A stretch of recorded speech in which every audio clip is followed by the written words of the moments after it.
Welcome to Restoration Center's Midday Prayer with Dr. Thomas Keys Jr. and co-pastor Simone Keys. Thank you for taking the time and joining us today for Midday Prayer, every day at 12 noon. So sit back, take a moment, and enjoy the restoring power of the Word, because here we are family. Now here's Pastor Keys with today's Word. But glad to have you on, those that are on Periscope, those that are on Facebook, those that are on the phone. Thank you so much for sharing with us this morning. Let me scroll down to where I need to be. Today is actually day 239. It's crazy, man. 239 days we've been praying, and I just have been enjoying myself praying with you and sharing with y'all. COVID stats. Louisiana, we did well overnight. Praise the Lord. Total cases, 193,000 total cases. Yesterday, Louisiana, 391 cases. Thumbs up to Louisiana. Louisiana, Baton Rouge is so bad, they're talking about canceling the LSU Alabama game because so many LSU players have tested positive for COVID. In the hospital in Louisiana, 652, ventilators 71, deaths 6,049, and on yesterday, Louisiana had 12 deaths. United States, 10.2 million new cases. Yesterday, 131,000 new cases. Total deaths, 239,000. And like I said, it's almost 1,000 a day. Yesterday, 745. So we're rapidly approaching 250,000 cases. Worldwide, 500 million cases, 33 million recovered, 1.26 million have passed. We learned yesterday, and I thought that was interesting. 1 week after the election, Pfizer comes out with something that they say will work 90%. That's amazing. We're hoping that works. They've sold America 100 million units. As y'all know, that's not enough. That's not enough.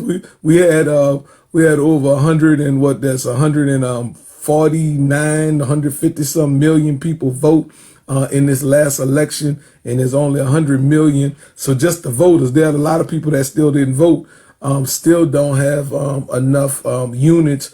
We're hoping that this vaccine works. We're praying that it works. We've been believing God for a vaccine. I thought it was so political personally for it to come out after the election. If Pfizer had a cure, they should have came out before the election, because so many people are dying. Also, today, continue to pray. All the stuff that's going on, I'm just whatever's going on with the president and the new president-elect and the courts and all that. I'm not watching it. I'm watching Christmas television. I'm watching anything but the news. So I really don't know, other than the Pfizer thing. I'm not going to participate in all that other stuff. It's just crazy. Don't forget Bible study tonight on the phone at 7 o'clock. One other thing I wanted to say, and I needed to say before I get started. I contacted my doctor today because Wendell Bradley tested positive for COVID, and he was at church on the 1st. Today is the 10th. It's 14 days of quarantine. But she told me that if everybody doesn't have a temperature, if your mask, if your face was covered and you stayed within 6 feet, you should be fine. But watch yourself. Take your temperature. I went to the CDC site. It says if you've been exposed or around somebody that tested positive, you need to take your temperature twice a day and check yourself for those symptoms, the lethargy, if you have a fever, if you're feeling weak, check yourself for those things. And I've been doing that, and I want y'all to do the same thing. I don't want to say it's safe. Just wanted to make sure all of that information was in your ears to hear. Today I want to look at one verse. I told you I was going to be in Psalm 51 for a long time, and I love this. I don't know. I don't know if it was David's adultery or what, but this verse resonates. These verses resonate so much in my spirit. Maybe it has to do with my sin nature. I don't know. But remember, David writes this after committing adultery with Bathsheba and killing Uriah.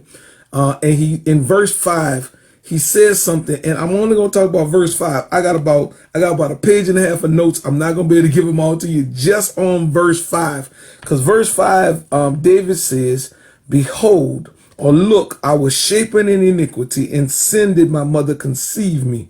And so what David does in verse number 5, he gives us what the Catholic Church calls original sin. And what David is now doing, he's explaining to God why he did what he did. It's kind of like a child get their hand caught in the cookie jar and then trying to explain what they were doing. They wrecked the car. You told them don't take the car, but they took the car, and they're telling you why it's not their fault, your child. And so this is David. He's dealing with, as I say, what the Catholic Church calls original sin. He says, first of all, he says, I was shapen in iniquity. That word shapen is the Hebrew word hapal. Hapal, I hope I said it right. It means to be born in. In other words, when I was born, I had sin, original sin, or a sin nature, if you will. And then he says, in sin, or in, I was shapen in, I was born in sin, shapen in iniquity. Iniquity is when I was born, I had a spirit of perversion. I had a spirit of depravity. I had a spirit of iniquity. And he said, I was conceived in sin. That word conceived is literally yakam. I hope I said it right. It literally means to be sexually conceived. In other words, let me get to what I'm trying to say. David is telling God that when my daddy's sperm hit my mama's egg, at that point I was a sinner, and the reason why I messed up is because I'm just a sinner by nature.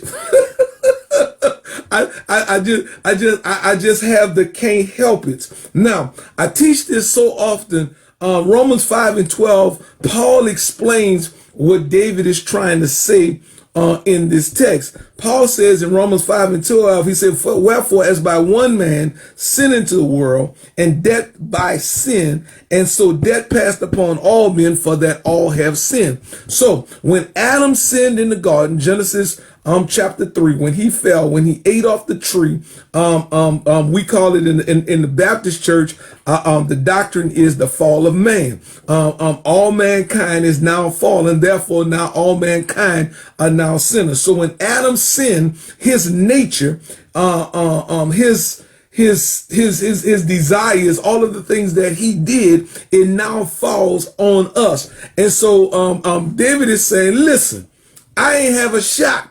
He said, listen, yes, I committed adultery. Yes, I fooled around with Bathsheba. Yes, I had Uriah killed. Yes, I committed adultery on my wives, but it don't make no difference because I was born in sin. When I was conceived, when my daddy's sperm hit my mama's egg, I was a sinner, and I just couldn't help myself.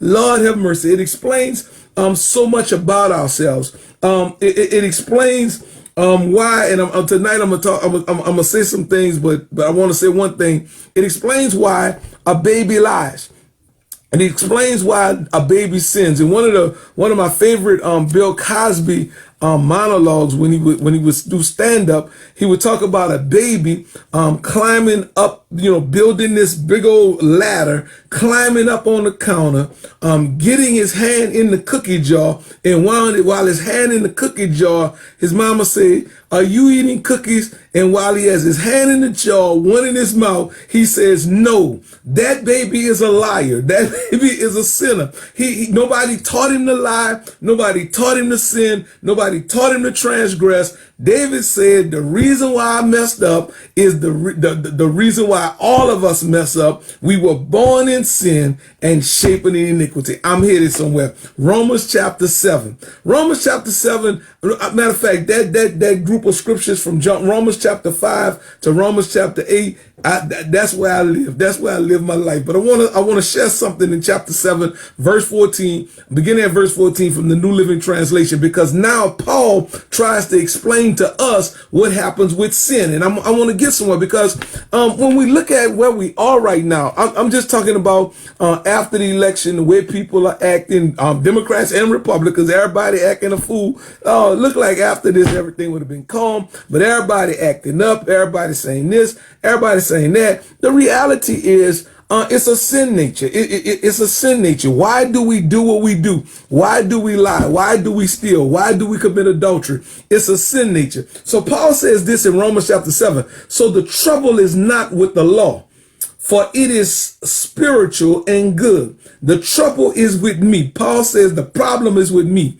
for I am all too human, and because I'm a human, I'm a slave to sin.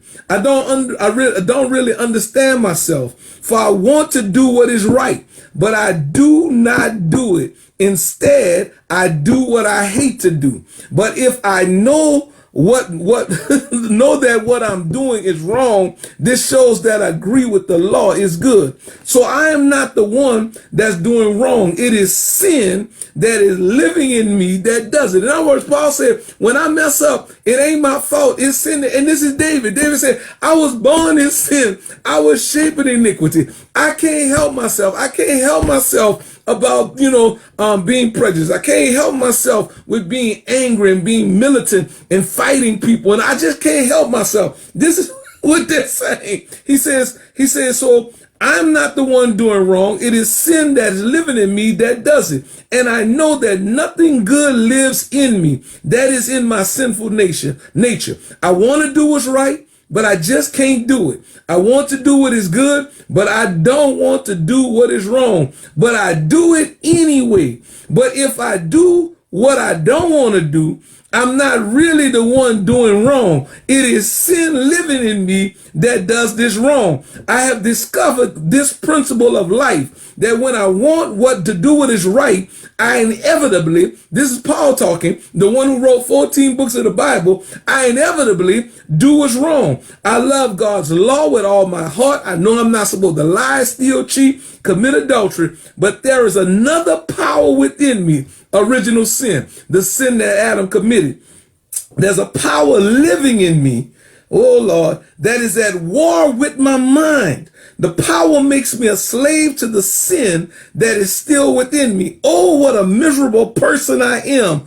Who will free me from this life that I am dominated by sin and death? Thank God, the answer is Jesus Christ our Lord. So you see how it is in my mind. I really want to obey God's law. David, I really didn't want to commit adultery. But because of my sinful nature, I am a slave to sin. And this is where David is. Now listen to me. I want y'all to understand. I want you to understand. This is all I want to say today. As we look at these things, some of us are outraged, we're frustrated, we're angry as we look at the things that are going on in the world. And we have to, I would say stop looking external and look at yourself.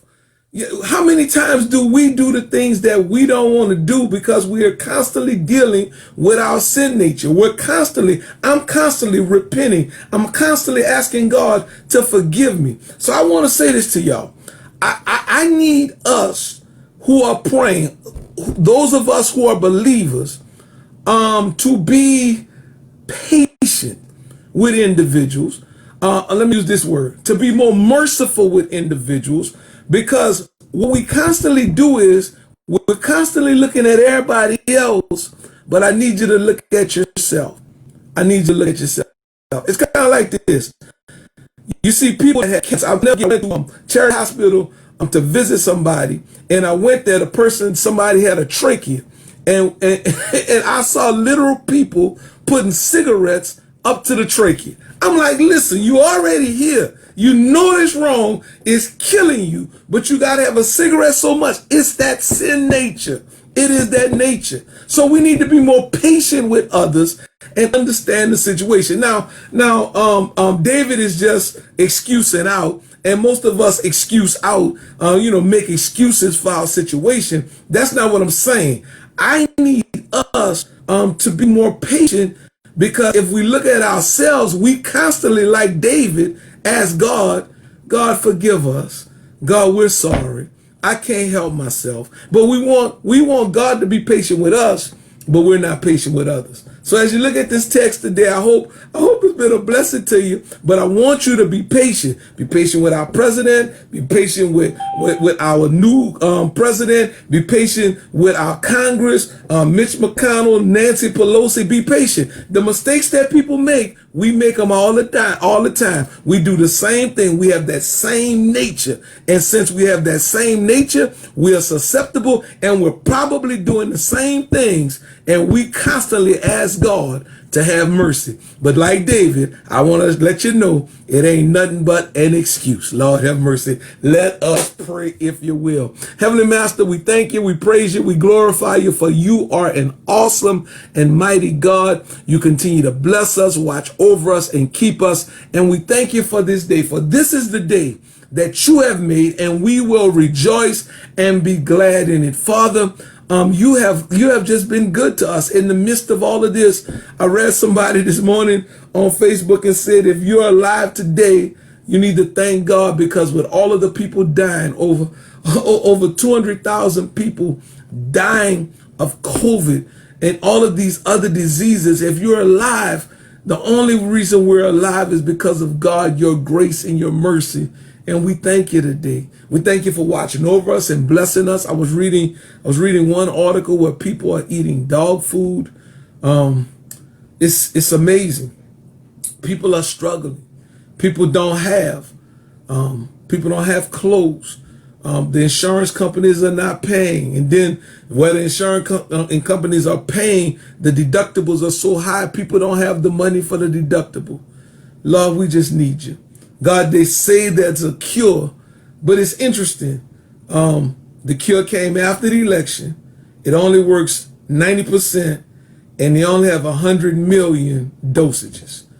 God, help us, Lord.